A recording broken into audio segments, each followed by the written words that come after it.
Good evening. I'm Greg Niemeyer, and I'm excited to welcome you to this instance of the Art and Technology Culture lecture series, which has been running over 20 years, thanks to Ken Goldberg's early efforts. And this lecture series is, in fact, a combination of many people's wills coming together, so it's a collaboration. We're pleased to host Kelani Nichole today.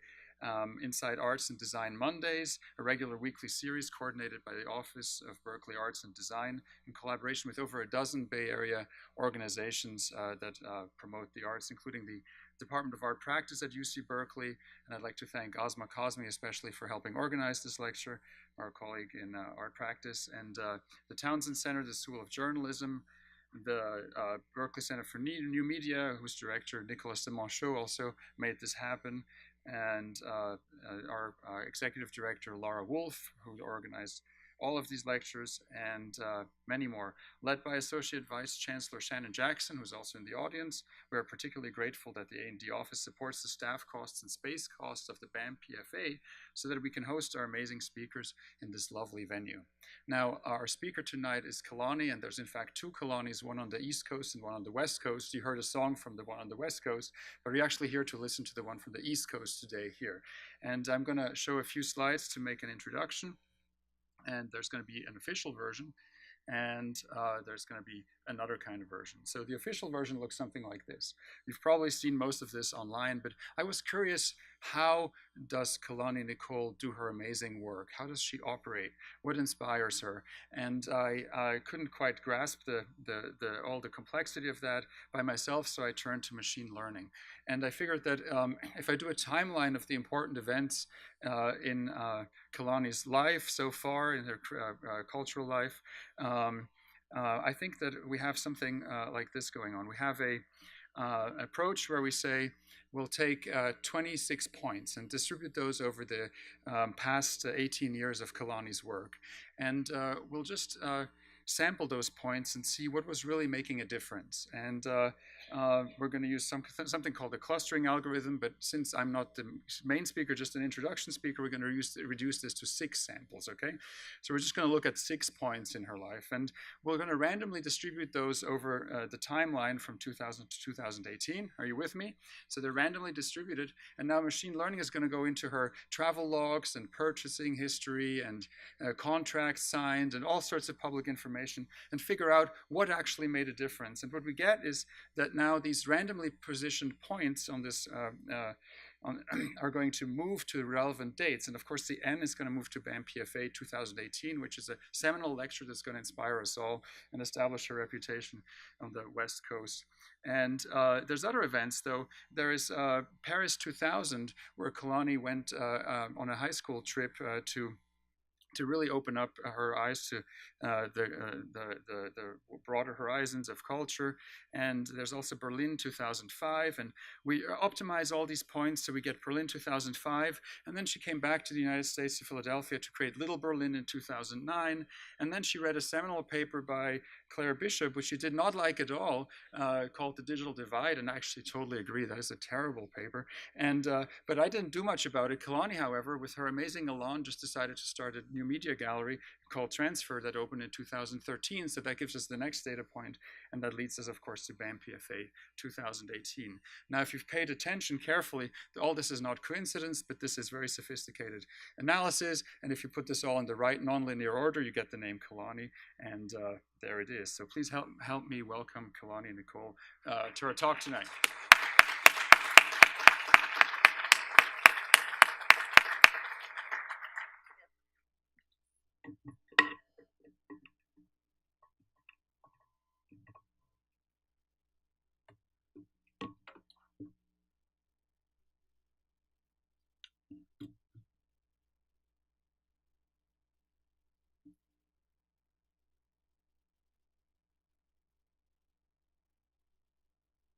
Cool. Thank you so much. I'm totally honored to be here this evening, and I hope to become the West Coast Kelani secretly very soon. So hopefully this is a good introduction. The outline of my talk tonight, I'm going to start by sharing a little bit of my background at Transfer Gallery, which is a gallery I formed in 2013, as Greg introduced. I'm then going to share a little bit about a movement I'm calling the Networked Avant-garde and talk about ways of working and some more emerging support structures for the generation of artists who are embedded in network culture. And towards the end of the talk, I'm also going to share a little bit about the Current Museum, which is a new role for me. And my work with the Current is based on a lot of thinking in this talk, so it's a nice ending point.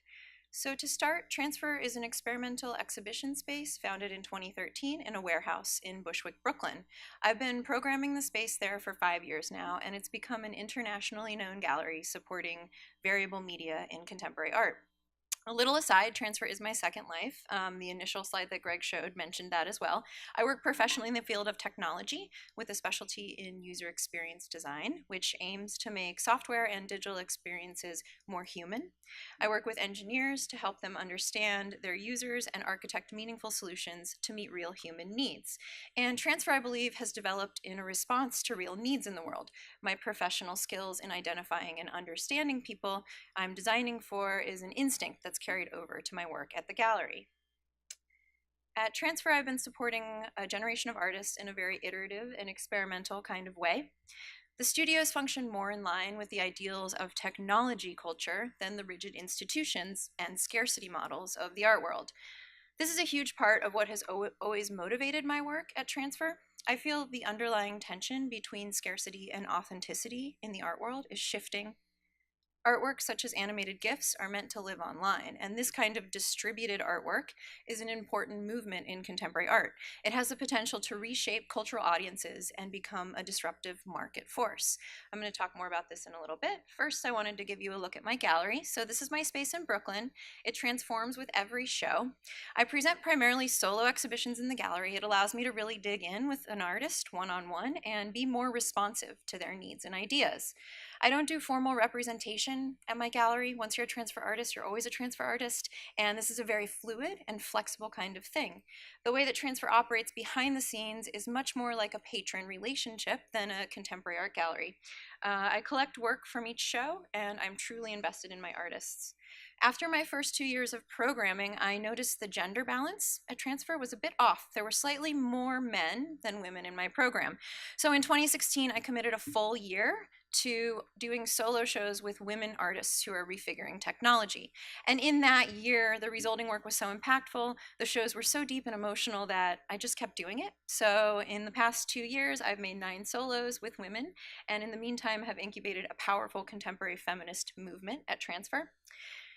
Now, as the gallery enters its 5th year, I'm doing something a little bit different. I'm expanding with new exhibition formats and pop-ups, which I'm going to talk a little bit about now. I still maintain the space in Brooklyn, but I've handed off my programming to other curators for 2018 and 2019, and it's really opened up the gallery to new perspectives in experimental media. It's been super cool. It's brought a lot of new people into my life, including Greg, which is the reason we're here tonight. I handed my keys over to Amy Freeberg, a gallerist based here in San Francisco, and she did a fabulous show with an artist, Rhonda Holberton, in my space. And this transition has also opened up some space for me to focus more on the Current, a nonprofit museum collection. I'm going to talk more about that later. So to start, I wanted to share a little bit about some of the new formats for exhibition, which I've been developing. The first is the Transfer VR Commission. I founded this to support artists who are already working in VR. So this isn't about encouraging artists to work more in VR.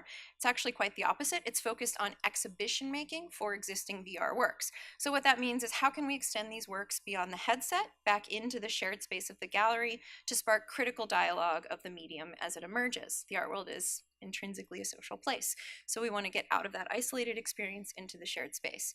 Here you're seeing the very first Transfer VR commission, a work from Alfredo Salazar Caro. He's been developing for years border crossing beta. I love that beta is in the title. So many of these artists work in an iterative way. And it's experimental documentary that simulates the experience of an immigrant crossing the US-Mexico border via the Arizona desert. The experience is based on a series of ongoing interviews with migrant workers, and once inside, a visitor roams indefinitely through the desert and may or may not find fragments of these interviews and experiences. So this is a case where we're doing a one-to-one, where the installation you step inside of in the physical space is actually the same as the embodied experience with the VR. So it works as a sort of warm-up. It's a staging or a preparation for that embodiment. And likewise, while you're inside the VR. You kind of intuit your concrete surroundings, and in this case, you're literally surrounded by concrete blocks, and the smell of the mortar and the sand is all part of that experience. Another look at this, something very different, Behind White Shadows from Rosa Menkman. This was the second VR commission. Menkman leads us through a universe of abstract simulated environments. Her narrative evolves from early raster graphics to our contemporary state of CGI realism. And what Rosa and I talked a lot about with this exhibition is the equipment fetishism around VR and how the headset and the person within the headset becomes spectacle. So what we wanted to do was design a VR exhibition where you didn't even know maybe that there was VR in the gallery. So we ended up building this large structure which references some of the built environments within the piece, and the VR is actually housed behind there in a very dark area. So anyone who is within the headset has sort of a safe space for viewing, and you might experience this entire exhibition without actually knowing it's a VR work. Another example, here you see the work of Claudia Hart. This is the Flower Matrix. This work, actually a nod to someone local, has music by Ed Campion, who's the director at the UC Berkeley Center for New Music and Audio Technologies. And with the Flower Matrix, Claudia Hart proposes a new kind of liminal space where mixed reality architecture becomes fantastical, embellished by decorative elements embracing an aesthetic of the fake, in which technology has replaced nature, sugary sweet, and chemically toxic in equal measures. So when we installed this, we thought a lot about augmented reality and virtual reality. Augmented reality happens in a shared space. All of the surfaces in this flower matrix chamber are augmented. So as you enter the chamber, you're completely surrounded and you're handed an iPad device, and you can start to sort of explore the simulations together with the other folks in the room. The other thing that we did with the flower matrix, and Claudia really spearheaded this effort, was that we decided to use the exhibition as an iterative stage for the piece. So we tested and learned and released 9 different versions in the course of the exhibition. We would host tea parties in this chamber and invite curators, artists, writers to come experience the piece, give reactions in real time, and the artist was working to iterate and release before the next tea party. I think this ties in really nicely to some of the characteristics of the networked avant-garde that I'll share in a moment. First, I want to tell you a little bit about the transfer download. This is also relevant because it was born here on the West Coast. I spent a summer here working at the Minnesota Street Project in 2016, and this experimental traveling exhibition format was developed then, although I didn't know it at the time. So this is the most recent version of the transfer download, which was commissioned by an institution dedicated to collecting and preserving media art called the Toma Foundation. What is the transfer download? Well, it's a large format installation that presents a survey of media formats such as animated GIFs, virtual reality, algorithmic works, and net art. In other words, it's a download of the ways that contemporary studios are working with media. The idea initially was to create a new format for a virtualized kind of group show, a way to exhibit a variety of media in one space, and through iteration, the exhibition has become much more than that. It's evolved into a rapidly expanding catalog of variable media art that is now adapting to all kinds of contexts, like institutional commissions, as you see here, as well as art market activations. As I mentioned, the download was conceived 2 summers ago at the Minnesota Street Project. You see it here, it was installed in their media room. And it's a great gallery community that's experimenting with new ways of share resources and thinking about new kinds of access for emerging art. And it was a partnership with my collaborator, a super talented young interdisciplinary elite hacker and amazing artist named Harvey Mood. And we developed it together. From San Francisco, it was installed in New York City, where it was seen by a curator, and then traveled to Basel and Shanghai as part of an exhibition called Unreal, the Algorithmic Present. It's very simple in format, and that's what makes it both powerful, I believe, and portable. So how it works is that I prompt artists to create instantiations of their work to fit this 3-channel format. I ask them to think of it as a virtual solo installation. The 3-channel presentation of the works you see is considered an iteration. Many of the works exist prior to this in another format. Each work in the download is available for acquisition, though their formats range, and I'm going to share some examples of that with you now. Hopefully it will come more into view. This is a work from Claudia Hart called Empire. It was made in 2010. It is natively a 3-channel, although as the artist conceives of displaying it, it's on some small monitors on a shelf. Format fits perfectly in the transfer download, so it's a 1-to-1. Something a little different is the stripe modulator from Daniel Temkin. This is a tiny algorithm that's made available as an open source online web work, and it is also sold as a single channel video for collectors, and in the download it creates this totally disorienting, mesmerizing, immersive field of these colored bands. Here's another example, Le Turbo Avidan's ID. This is natively a single channel work. When I prompted Le Turbo Avidan, who herself is an avatar and exists in the virtual space, she decided to expand that narrative onto the additional 2 channels. So we have a new iteration. We don't think of that as a new addition in this case, it's just a new iteration of the work. Next example. Roland Leonard works in 4K. This is a work of his called The Spinning Pinwheel of Death, which is a diptych oriented in vertical monitor orientation in 4K. Again, he adapts it for the download. It becomes this sort of stunning room scale installation.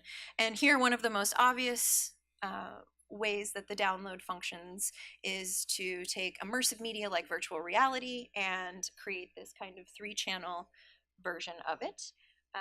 This is the work from Rosa Menkman, which I showed you before as a VR commission. So I think as you look at this work, you can start to see how we work through these different iterations and different instantiations of the works. So each new iteration of the transfer download responds to its location and context, and what this means is that no 2 downloads are the same. To achieve a sense of embodiment, the scale and screen placement respond directly to the architecture in the space, and they seek to integrate and disappear. Sometimes it's square, like it was in the Minnesota Street Project. Sometimes it's more open, like you see here, installed at the mezzanine at the Nada Art Fair, which stretched 48 feet long on a big mezzanine overlooking the massive grid of booths below. And many of the other galleries were not so happy that my art made noise. Their paintings do not make noise. So placing the download in market context has really expanded my thinking about how more visibility can be brought to this significant movement in contemporary art. Which brings me to the meat of my talk. I think we're in a moment where we're experiencing a massive paradigm shift in the contemporary art world, which I summarize as the bifurcation of scarcity and authenticity. It's happening slowly. After all, the commercial art world is typically quite slow to adapt to technological innovation. However, this is a massive shift that's already affected every area of contemporary culture, from music and entertainment to transportation, shopping, and education, you name it.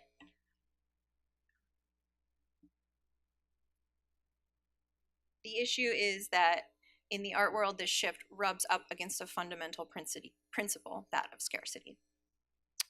So if I own a painting, it's very clear that this painting, hanging right here on the wall, it's mine. It's both authentic and scarce.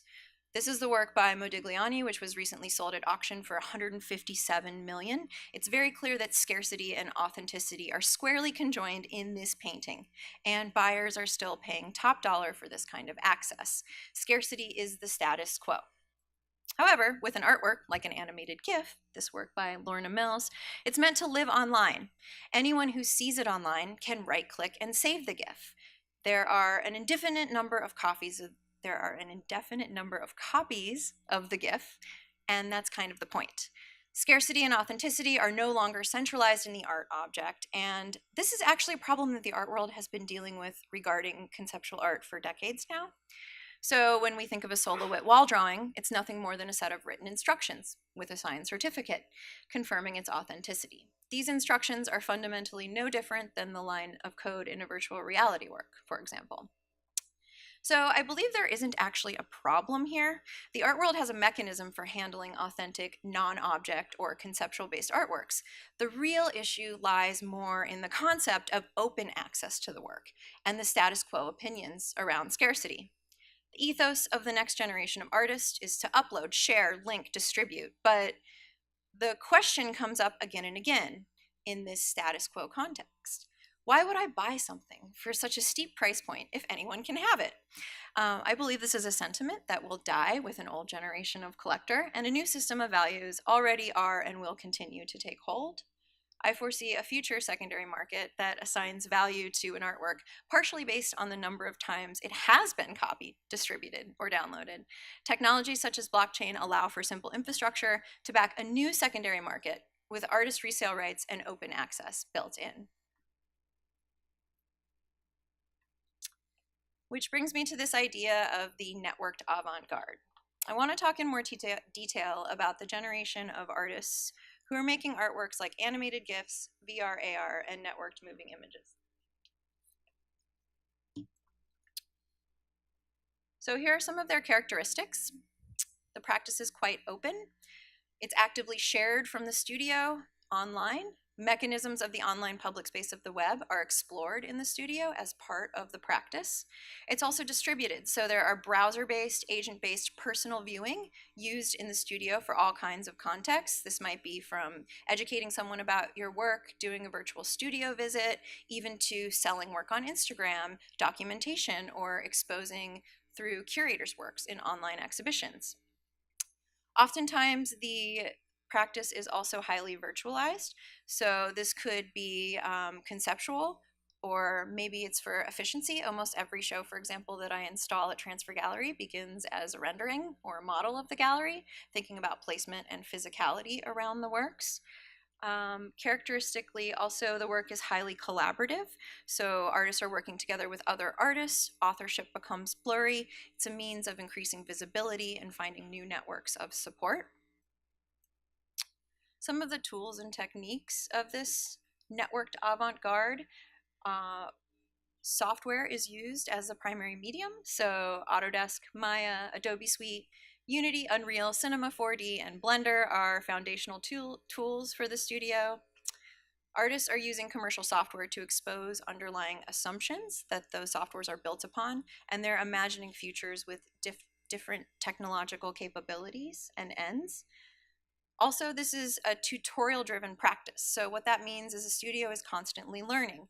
They're self-teaching on new software, and in some cases even building software themselves. And I see a real integrated relationship between the development of the tools and the development of the practice in this way. Also, the works are highly iterative, so series develop over time.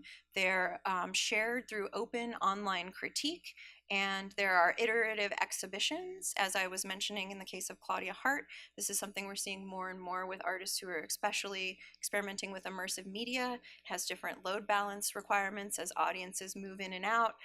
There are release cycles of artworks as a common practice here. Some of the resistance and challenges. Scarcity is still the status quo. So often when an artist is commercially successful, their artwork will disappear from the internet. I find this kind of a bummer. There are some artists who have created interesting ways around this. For example, Raphael Rosendaal's website contracts. So what Raphael did is he looked at the most fundamental unit of ownership online, which is a domain name, and he tied the ownership of his artwork directly to that domain name. So it's actually the collector's responsibility to maintain that publicly online for everyone to experience. Another main challenge is around obsolescence. If we're talking about VR, the rate of change for hardware is a new device every 8 to 24 months. And with each new release, there are new capabilities and new challenges come up for a work. So artists who are working with these technologies often upgrade or are constantly performing their work alongside these changes. One of the most interesting examples of an artist building a new kind of structure around this is Lozano Hemmer's Living Edition, Raphael Lozano Hemmer. So at the time that the first artwork is placed, you'll be in a certain state with technological capabilities. As many of you know, between the first edition and the second edition, there may be years that an artwork is sold. So in that time, there will be maybe new device capabilities, and the artist will then update the piece at the time of the second sale. The previous collectors will have access to those updates, and at the time that the full edition is placed, it's a bit of a time capsule around the piece, and we're able to see a living artist performing their edition through time. So this is a really interesting way that artists in the studio are experimenting with combating obsolescence, but obviously it takes a lot of time and resources to do this kind of work. Preservation. Next challenge, storing, monitoring for bit rot, keeping track of hardware and software dependencies. These are all things now that the studio has to manage and maintain as tech changes. And the final challenge is collection. So there's still an underdeveloped market for media art. A little art market aside, as art history and art market history show over and over again, the true avant-garde movements earn that title precisely because revolutionary concepts repeal patrons who are content to simply keep buying and selling the status quo. And we definitely still see a sizable avant-garde with decades of significant immaterial artwork on the outskirts of the art market. I think this is an important point in situating my work at Transfer. What I'm doing is trying to create meaning around variability and change in the context of the art market so that these types of challenging artworks can find a home and the support that they need for ongoing care. The market really encourages scarcity by supporting object-based work. We see this in institutional shows, for example, like I Was Raised on the Internet, which is currently at the MCA in Chicago. Objects are prioritized over media. So I'm working to create new structures in which media works can thrive and connect with new patrons as media. And a big part of this is developing language, which can help provide context for the work. Which brings me to this term, Simulism. I'm testing out this term, and it's really originated in the studios of the artists who epitomize the movement.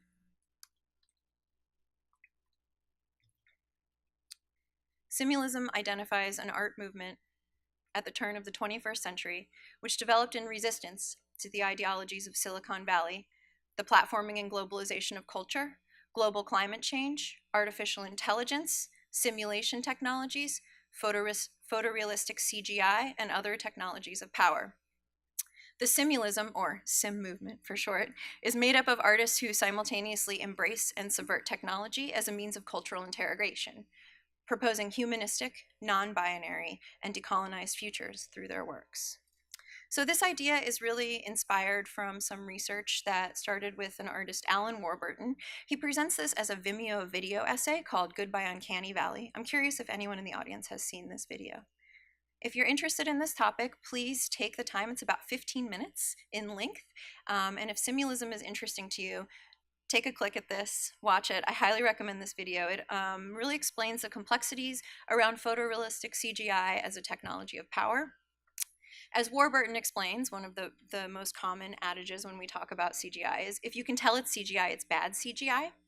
And what Warburton explains is, in order to work, computer-generated images must disappear along with the labor that created them.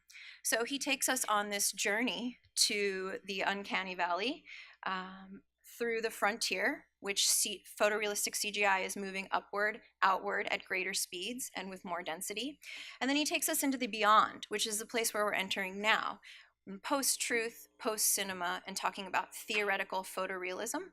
Some of you might know the term deep fakes. So we're getting to the point where we can't even trust video isn't being automatically generated in front of our very eyes. And what Warburton explains is the sort of wilderness on the outskirts of all of this, where he believes a digital grotesque lies, which exposes and challenges these technologies of power and looks at their construction, deployment, and the labor behind them. So when I think about Simulism, I'm breaking them the way that these artists are working down into two major buckets. And the first is figurative simulation. This is simulation technology applied to bodies and landscapes and figures. Already there's some big names emerging in the art market, like Ian Chang, Jordan Wolfson, and Ed Fornellis, who I believe fit into this figurative simulation bucket. But today I'm going to show you the work of mostly women as a way to illustrate this. So Claudia Hart, who I've talked about a few times already in this presentation, is herself an academic and a primary motivator for this idea of simulism. Hart's work is about issues of the body, perception, and nature collapsing into technology and then back again. This is the work of Tabita Razar, who is navigating architectures of power, mental, online, and offline. Her work tackles the pervasive matrix of coloniality, the protocol of energetic misalignment, and their effects on our body, mind, spirits. She is particularly interested in time spaces where technology and spirituality intersect. The work of Le Turbo Avedon, who is an artist and avatar originating in virtual space. Their work emphasizes the practice of non-physical identity and authorship.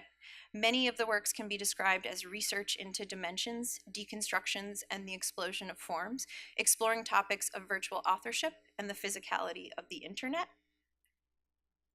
Next, we have Sandra Perry, who creates atmospheric gallery installations and transportive films that incorporate the viewer using scale, color, and voiceover. She creates tension and synthesis within the confluence of digital and physical space. Perry explores the Black American identity and historical narratives in her work. Next is the work of Morrisha Nalahari. Here you see Huma, which is from a new body of work on digital colonialism and refiguring as a feminism and decolonialist practice called She Who Sees the Unknown.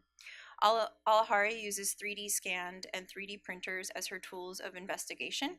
She researches dark goddesses, jinns, and monstrous female figures of Middle Eastern origin and devises a narrative through practices of magic and poetic speculative storytelling. Also, the work of Rick Silva, who blends the wilderness and technology into haunting and meditative views. Silva's Field Guide to Birds of a Parallel Future, that's what this work is from, pictured here, imagines a piece of technology from our universe that is peering into another, and the resulting work is a translation between that world and ours. The work of Hyphen Labs, which is a collective of women of color. This is their work Neurospeculative Afrofeminism, which is inspired by the lack of multidimensional representations of Black women in technology. NSAF products range from sunblock for traveling through the multiverse to earrings embedded with cameras that offer protection and visibility. Their VR experience is set in a neurocosmetology lab where Black women are pioneering techniques of brain optimization and cognitive enhancement. And finally, in the figurative simulation bucket, the work of Eva Papamargariti. Her work delves into issues and themes related to simultaneity, the merging and dissolving of our surroundings with the virtual, in addition to the constant diffusion of fabricated synthetic images that define and fragment our identity and everyday experience. And Eva's work is going to be included in the upcoming Athens Biennial, which I'm really excited about. So the second bucket is more about conceptual simulation. These are all very new ideas, by the way. You're the second audience I've shared these with, so really looking forward to hearing feedback in the Q&A. With conceptual simulation, we're looking at a group of artists who are addressing cybernetics, so structures, constraints, and possibilities of communication systems of both machines and living things. Often these include figurative simulation deployed alongside conceptual simulation, but might be more purely about ideas themselves. So the first example is Rhonda Holberton, who's an artist local to the Bay Area. Her work hijacks existing technologies to reveal invisible histories and make space in the ordinary for the creation of fantastic narratives. Her installations, videos, and sculptures are often results of experiments using scientific methodologies that return metaphysical hypotheses rather than empirical data. Next is the work of Miriam Banani. Banani juxtaposes and mixes the language of reality TV, documentaries, phone footage, and high production aesthetics. She explores the potential of storytelling and what it offers in terms of amplifying reality through a strategy of magical realism and humor. Also, the work of Faith Holland, I believe, fits very well in this grouping. Her work engages with deconstructing female sexualization in the digital space and incorporates sculpture, video, and photography. Pictured here, you see her Ookie canvas, in which the artist scours red tube for the moment of ejaculation, pauses a video, cuts out the cum shot, and creates these large format compositions with the color palette of male-dominated field of painting. Next is Lorna Mills, whose animated GIFs, videos, and screen installations obsessively mine internet culture and reflect contemporary anxiety. The resulting sense of immediacy and chaos is disturbing, compelling, and at times amusing. Mills's work is about image circulation, digital ownership, and the connections between digital and physical bodies. Next, we see here the work of Harvey Moon, another Bay Area artist whose work centers around the ways technology mediates our perception of the world. In his Time Object series, which you see here as it appears in the transfer download, Moon reveals new dimensions of everyday objects using algorithms to expand our field of view. Similarly, Daniel Temkin also works with algorithms. He collaborates with machines, exploring the collision between human thought and computer logic. Pictured here is Temkin's dither studies. So although dithering algorithms are relatively simple to understand and rooted in a simple logical process, they create these patterns that feel complex and irrational to us, and that's what this work is about. It's also an open web work. And last in the sort of conceptual simulation bucket is the work of Zardulu. Zardulu's artworks are viral hoaxes. Each of Zardulu's fabricated media pieces is a crucible, a ritual adventure in a greater journey, steeped in symbolic language. Her practice stems from a broadened conceptual space between truth and lies. Her myths are dreams we dream together, which are only possible in this era of fake news. Zardulu spurs us to constantly question what is real, what is natural, and what can be trusted. So, what's next for this generation of contemporary art? I believe that we do see simulation and simulism emerging in the contemporary art market. I often find reviews are challenged to talk about some of the more formal qualities of the work, which is, again, part of putting a term like this out into the world, gathering artists and rallying them around it, and talking about what's important in these practices.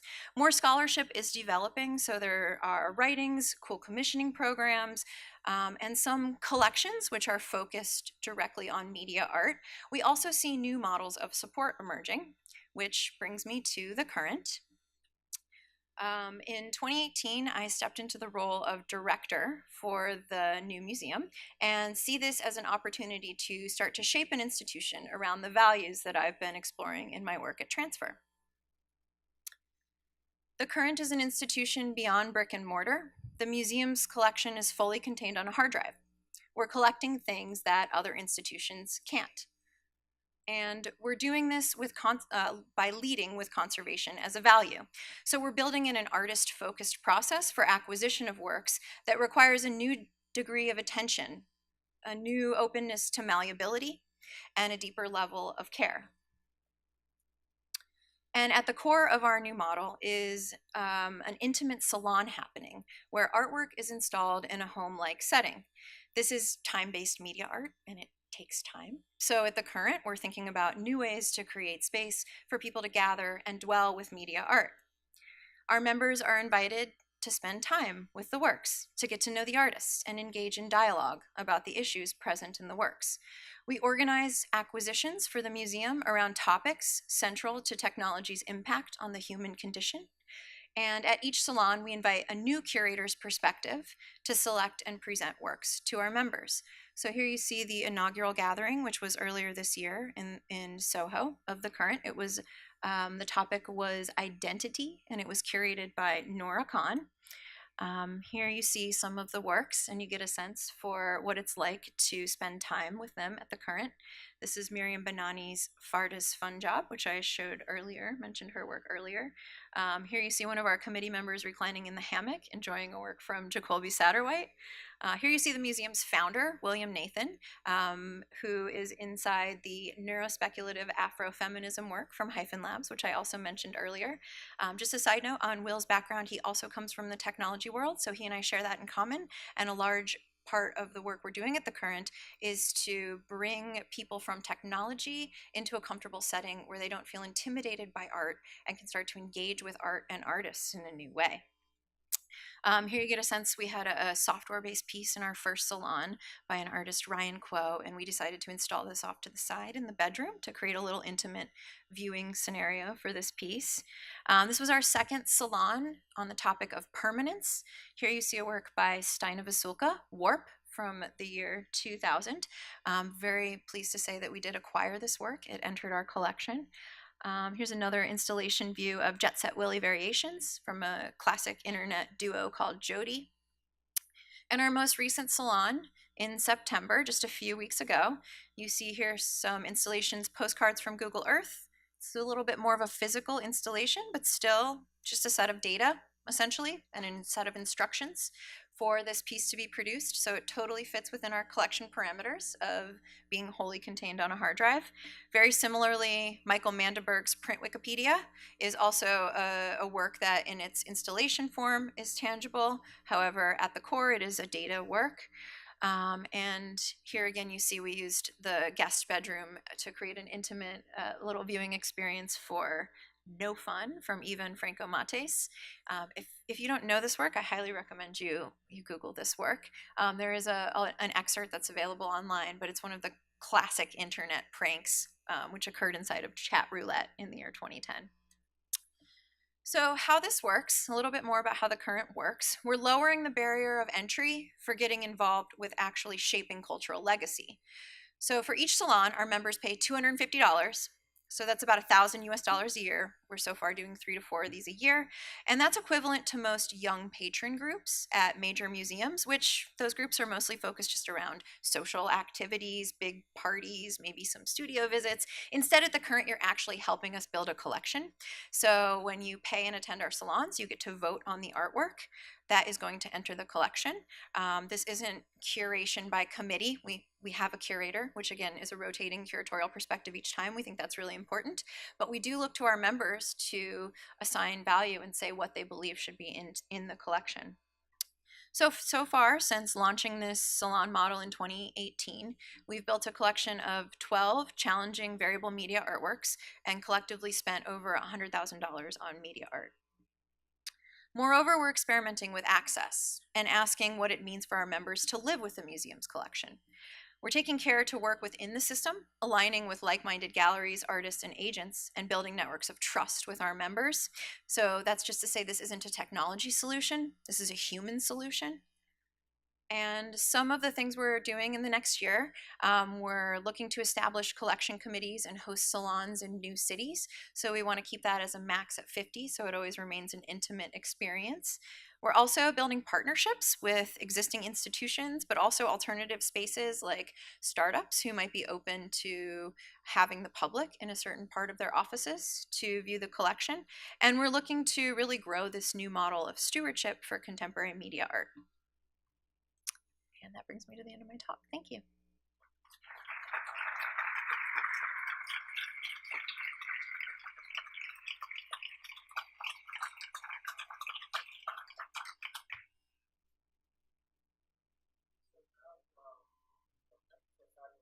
Mm-hmm.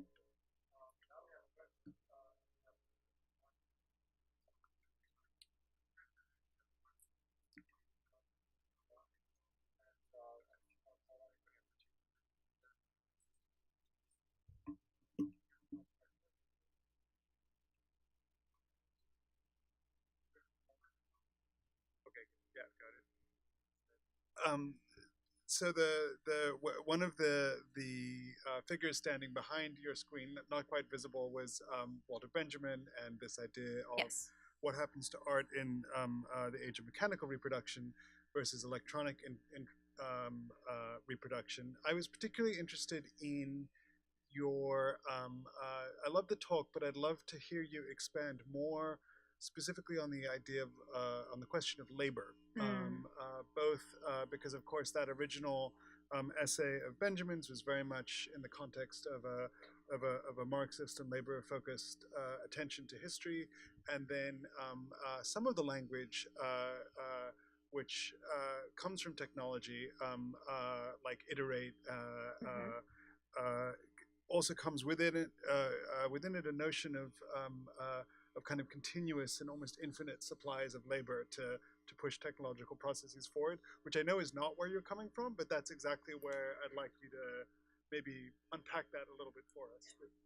The idea of labor that you propose versus the idea of labor in the technology world, which is somewhat different. I mean, I think that labor's there, and the point is that the artists are trying to make that visible. And unfortunately, given the nature of media art, it is something that does have to be continually performed. And so there's a sort of just newly developing field of conservation around this, looking at how some of that labor can be offset from the studio and placed on patrons, or in some cases, new institutions or collaborative models of support. But that labor doesn't go away. I mean, anything that is built on a software has that kind of intrinsic, whatever you want to call it, additioning variability to it, which requires constant performance and constant maintenance. So I think it's that, while it's there, we're embracing it, we're using it, we're not rejecting technology, but we're using it in such a way that we can kind of reveal and speak to those elements of it so that it doesn't become completely brushed aside. Yeah, you mentioned the problem of scarcity and authenticity at the beginning, and that blockchain poses the possibility of solving that problem. Is that a reality at this point or theoretical? Like blockchain enabled ownership? That's a great question.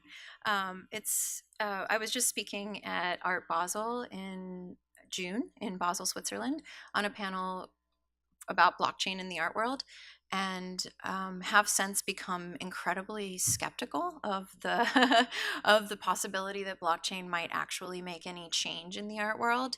I mentioned, as I was talking about the human solution versus the technological solution, and I think that if we are to reach a place where we have a new system of values in place, a new generation of collectors and patrons who are ready to transact and support work in a new way, the technology is there. Blockchain can do that for us.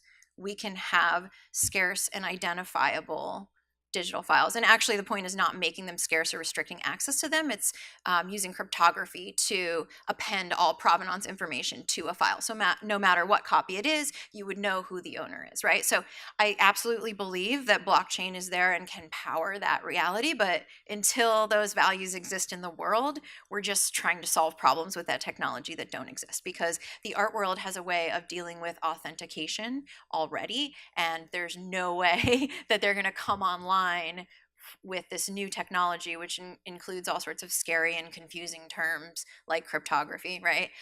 Just to solve a problem they're already dealing with. So I think it's primed. I think it's there and it can happen. But like I said, it's going to take a real shift in our mentality around this work. It's going to take a generation of collector who wants a work that can be seen and spread and distributed online. Hi. So, um, I think one of the most interesting and inspiring things about a lot of this art is that it is um, highly reproducible and distributable. And I'm sort of confused as to the way projects like The Current are going about displaying this art, because it doesn't seem to make the art any more accessible than the art market now does. Um, it seems just to refigure the art market around digital and new media works in a similarly inaccessible way.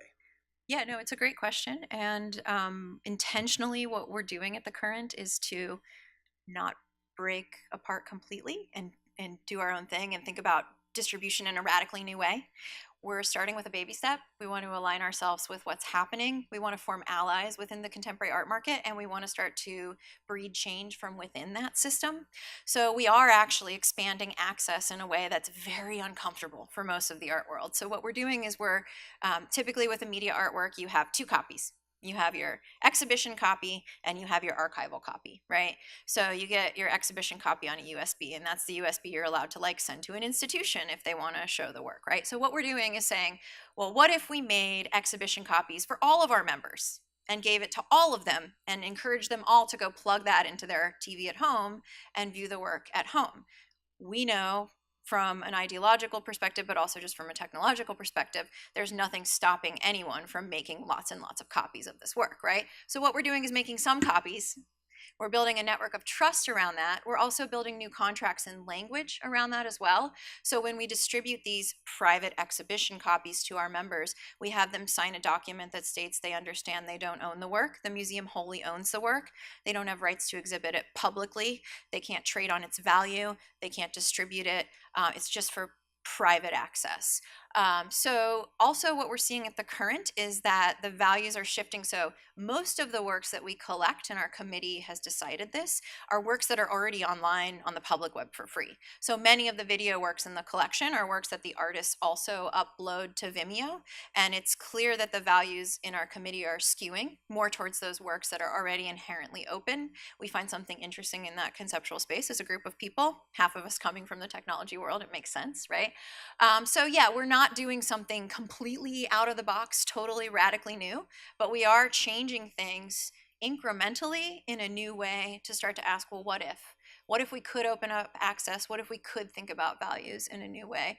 But it's a great critique. I think we could go a lot further, but I think we're going to have a lot more footing and be more effective by aligning ourselves with that art world instead of just walking away from it completely. Hi. So you mentioned that for technology people, they kind of feel intimidating to dive into the art area. Because like I'm a computer science major, and when I told my friends that oh I'm gonna visit MoMA, they were like, "What are you doing?" So, in your point of view, how do you encourage technology people to dive into the art area? And when you are doing a communication, how do you balance a limitation of art and technology, and how do you um, create a world that can fix in both art and technology? Yeah, great questions. I mean, I don't know that I totally have the answer, but what I found is that tech people are just like any other person. They want to have a social experience and a conversation. And so the reason that they find it obtuse to go into a gallery is because no one will talk to them. Maybe they're wearing a hoodie, maybe they don't fit the profile of a normal collector. So when I invite them into a home and introduce them to an artist and a curator and a gallerist, and they are able to have conversations in a comfortable setting. Now all of a sudden I've seen after two salons great case study. Founder of a company just sold to Unilever for some ridiculous amount of money. Now he has all this free time, right? He's been a technology founder most of his life. He started coming to the current, had been to a museum here or there, hadn't really gone to galleries that much, met a few gallerists and artists at the current, and now is going to their openings regularly and has, I just heard, started asking for prices on work. So it's really just about initiating conversations and creating comfortable space for dialogue. I don't think there's one answer though. Again, the art world is and always has been and always will be, I believe, a very human and social kind of thing. So I think it's just about finding people who are open to bridge those divides and start those kind of very human and comfortable conversations. That's great. I have a question. I want to go back to like the idea of market that we were discussing. And can you speak a little bit about the value system and what kind of like, the art market and the art world has this value system that the prices of the art goes up, and how, and one of the purposes, or like the at least promises of new media art and the decentralization around it, was to break that model. How do you see about the pricing, the value, the selling, purchasing? How is that going to change in this model, perhaps? I don't know the answer to that. I think it will change, and it has already started to change. I mean, some of the tangible ways we can point to it changing are things like the Raphael Rosendahl website contract, new forms of sort of authenticating around artwork in that way, which are meant to be open. I think that there's generally a misunderstanding that media art is like worth less than other art forms. I don't think that's true at all. I know of many media installations by blue chip artists who are trading at top values. And again, things like Solowit have been traded on the secondary market for decades now. I think that one way I see this evolving is that there is a new generation of collectors who fully embraces the buying and selling of these kinds of online public artworks and has a simple mechanism for doing so. And at some point, we start to see how that enters the historical canon and how prices will be changed and affected. But I believe it involves an art world which is sort of post secondary market, post auction. I don't know what it looks like or how that happens, but with a Banksy shredding itself at Sotheby's, I think we can all imagine like how flawed and kind of speculation, sort of spectacle that kind of environment has become. Yeah, I wish I could answer that question, but I can't quite see that far into the future. I think it's coming. I don't know how that will affect the price of artworks, though. Yeah.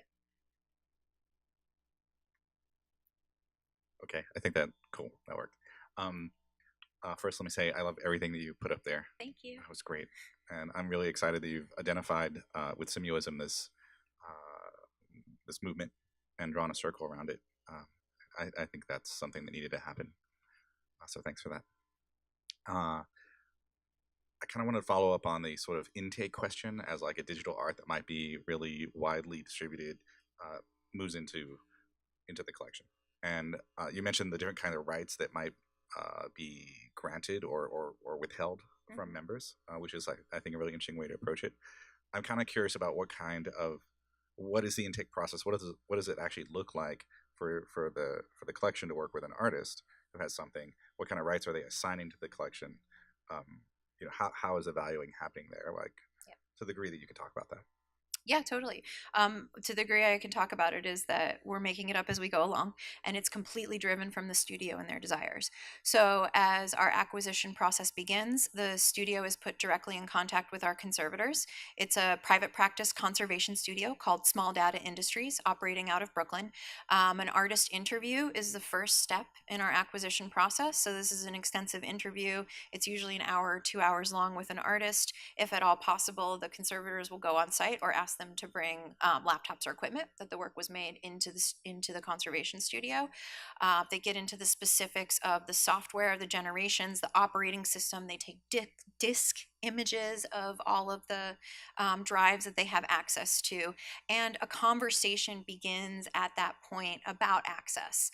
Typically, if the artist has an agent, we've already had that conversation with the gallery before we even included the work in our salon, just to make sure we're in ideological alignment. We never ask ahead of an acquisition for an artist to tell us what we can share. And we don't promise our members that we can share what they're seeing in the salon.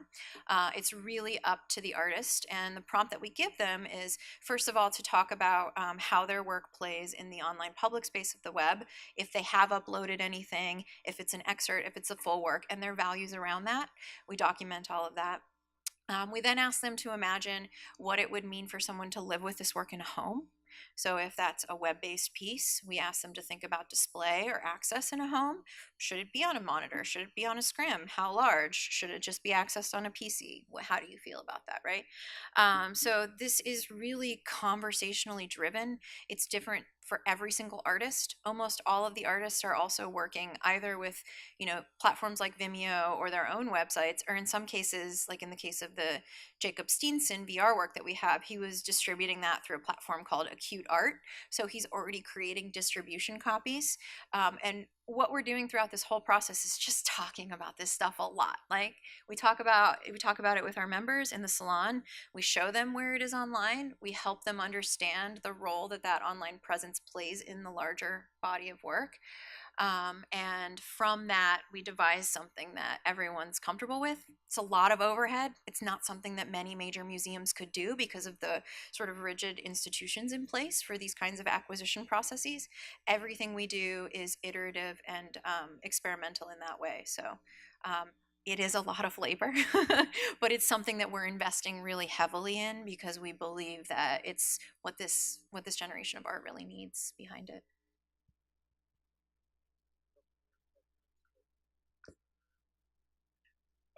Thanks for presenting all this. I think there are a lot of really interesting questions here.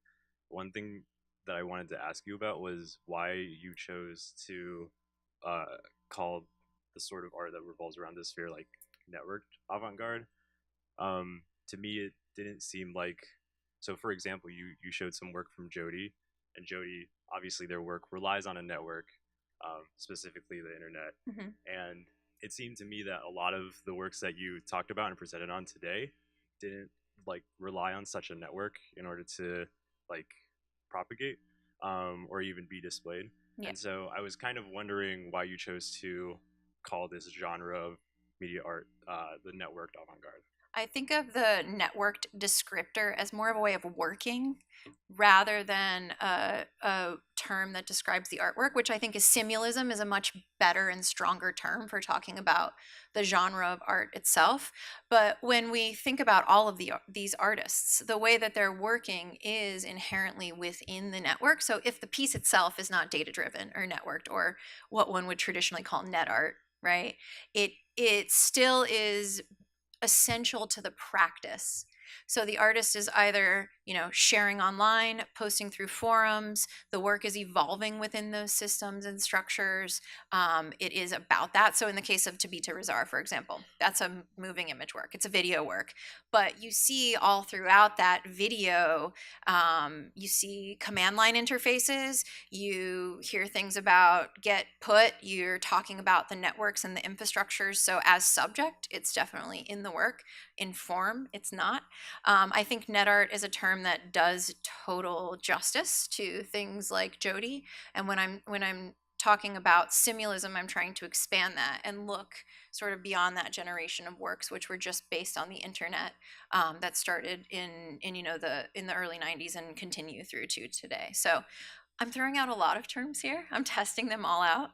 I'm curious to hear your take on simulism and if you think that that applies also in the case of Jody.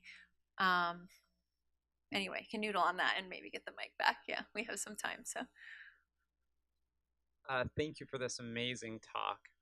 When you were talking about distribution and the way that value is constructed around art, I was thinking a lot about kind of the dominant paradigms of kind of surveillance capitalism in Silicon Valley and how this might contest that, and using blockchain and to track provenance, as you say, also contested, but maybe in a way that's different from the libertarian philosophy you often see in blockchain and so on. And maybe it's more collectively oriented. I'm wondering how simulism ties into this contestation of Silicon Valley market logics and how that's reflected in the artwork. that's a great question. I don't know that we have enough footing yet to say how it contests from the market perspective. But I think that if you look at these works, what they're doing from both a subject matter perspective and a conceptual perspective is to poke holes in those values of Silicon Valley culture. It's to lay them bare and to expose them, and to do so in a poetic and humanist way, and a way to almost propose an alternative. So I oftentimes, just my own taste, gravitates more towards humor. I think we need so much more of that in the world. So oftentimes we're not looking at like poking holes directly, but again, proposing alternatives or alternate ways of looking. I would love to hear additional thoughts from you on ways you might see these practices expanding to be a little bit more directly addressing those notions. And I think that has to also come from the studios, right? It's not something for me to stand up here and say that makes sense for an artist, or that that's something that their work can and should achieve. But at least by putting a term, hashtag simulism, putting it out there and starting to, draw some sort of circle around it, we can start to isolate and expose it a little bit more. One thing I'm also really interested in that, and in your question as well, is because I'm trying to initiate conversations between technologists and the art world. An oppositional perspective can only go so far in facilitating that kind of dialogue. And often what I find is that people in the tech world also have the same skepticism and question a lot of the values, even though they're operating within it, and maybe they don't always see it or think about it. When you open up a conversation with them about it in a maybe not directly oppositional way, but one that maybe is more posing an alternative or asking a question, it really helps to create dialogue around those issues. And then we're opening the eyes of the people who are actually perpetuating those values to new alternatives. And so I think that that's a really productive way that this generation of practice can start to influence what happens in that culture.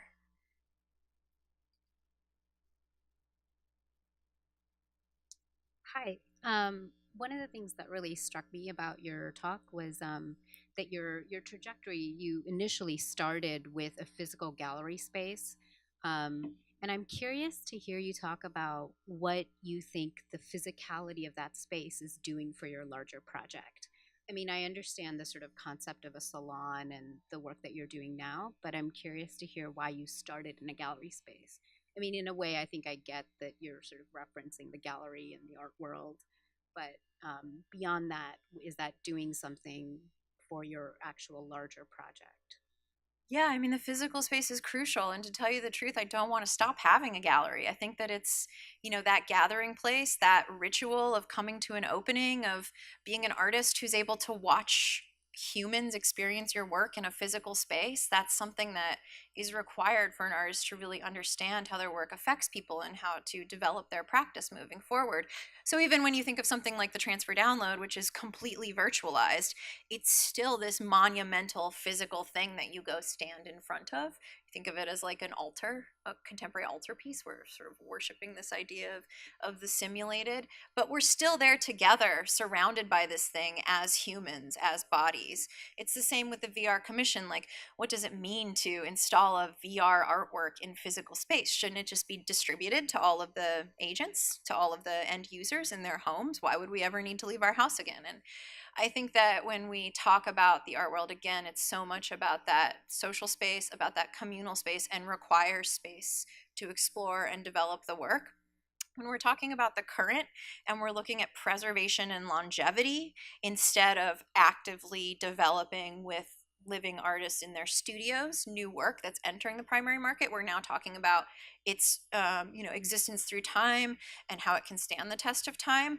The physicality in that sense is much, much less important, right? Because presumably these works have already encountered audiences, they've been developed with agents or in galleries, or they've been seen in online public spaces. So I think in a way, it's just about a commitment of resources, right? Like if we're focused on challenging media art and what it takes at the bit level to ensure its integrity and preservation, we don't need to also maintain a brick and mortar with a ton of overhead in the city of New York, right? So I think that it's a transition that I'm on both sides of still. And actually, what the Current is doing in 2019 is to take our exhibition to the public. Because also, I didn't explicitly talk about this, but everything the Current's done thus far has been private. So it's about developing this patron community and developing a collection and a new model of support for that collection. But what we also need to do is serve the public and make sure these works are seen. So we're not only going to be experimenting with online exhibition, but how our collection can pop up within other institutions or within like a startup office, for example, or can be seen at a tech conference, but still have the right kind of context around it and have a revenue model around it that supports both living artists and the museum. These are all just big ideas that are out there. They're not things we're totally doing yet, but we're starting to think more about.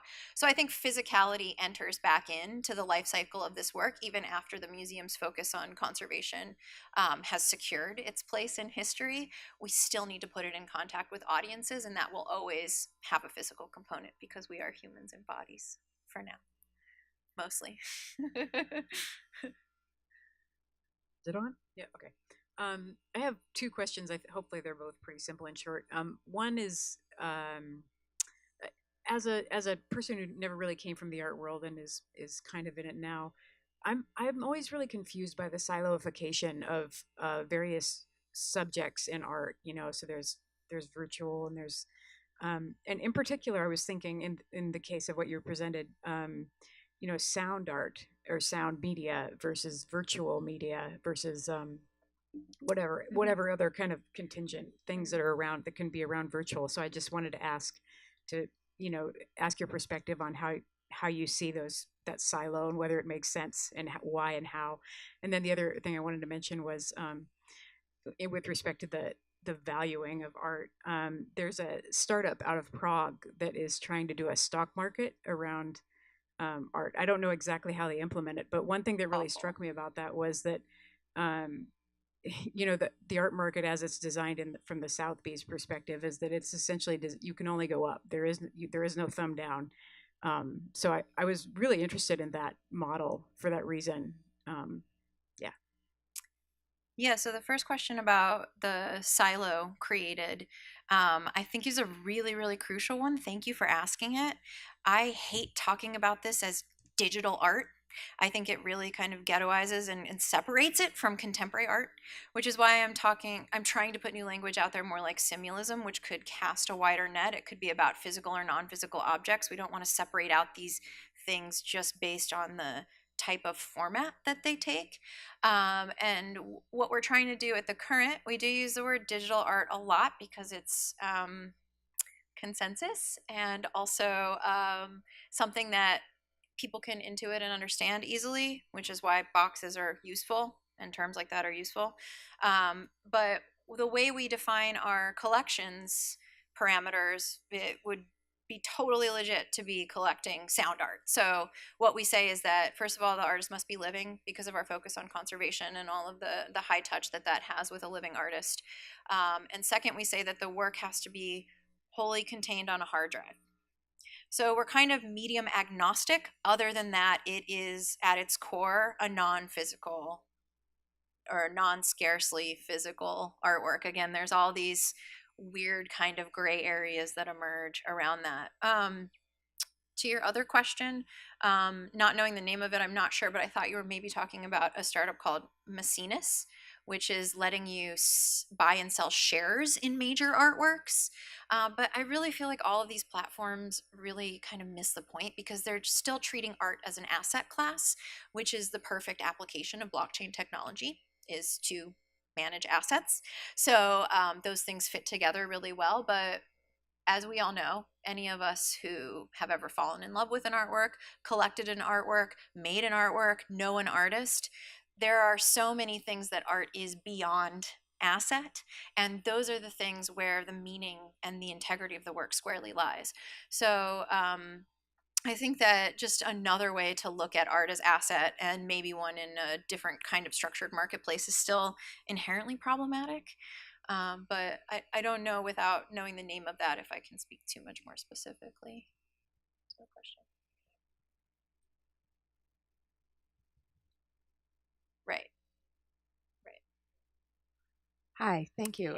The last couple of answers to the questions now have revised what I was going to ask. But so really, it started because I really appreciated so much of the artwork that you showed and the artists that you showed, precisely because they're many of them people who are poking holes or resistant to the kinds of things that the previous questioner was asking.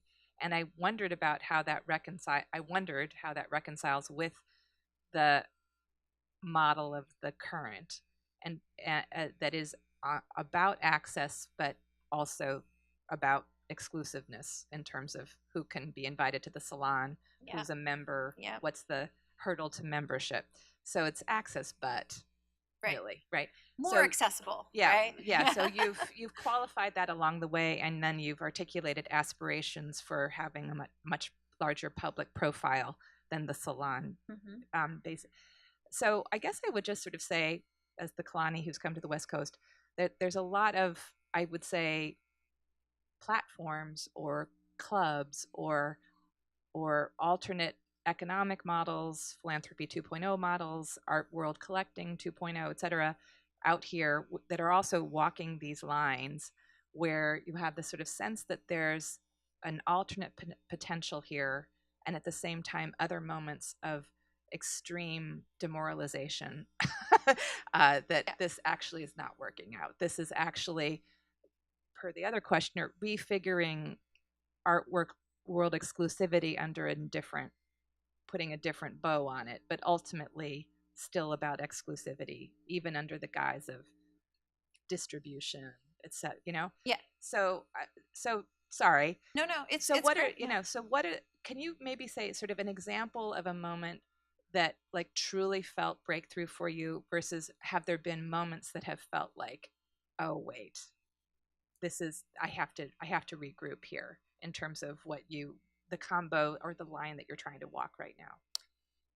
Yeah, I mean, I really appreciate the question, and I'm the first to admit that we're playing with the tensions of exclusivity and access. The whole idea is kind of built around those tensions, and trying to shift some of the power of an institution. I mean, typically to get on a museum's acquisition committee, it's tens of thousands of dollars, right? And we have old white men determining what our cultural legacy will be. So when we talk about $250, but we build in community values of making sure that our members include mostly women and people of color, then we are really starting to, at least in some way, shift a perspective. Again, it's not a complete solution, and I think that if we did do what this generation of practice really needed and really wanted to see in the world, it would be so dramatically different that we wouldn't be talking about the art world anymore. We would be talking about something completely different.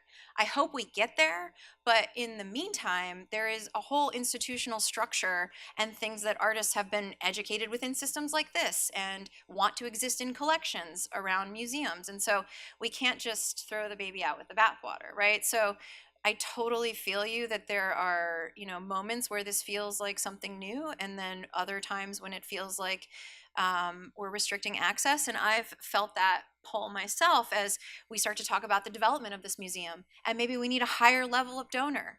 And I'm interested in the community and the sort of level of flatness. And I said, but I think what this is about is that level of access. And sure, $250 is still a price point.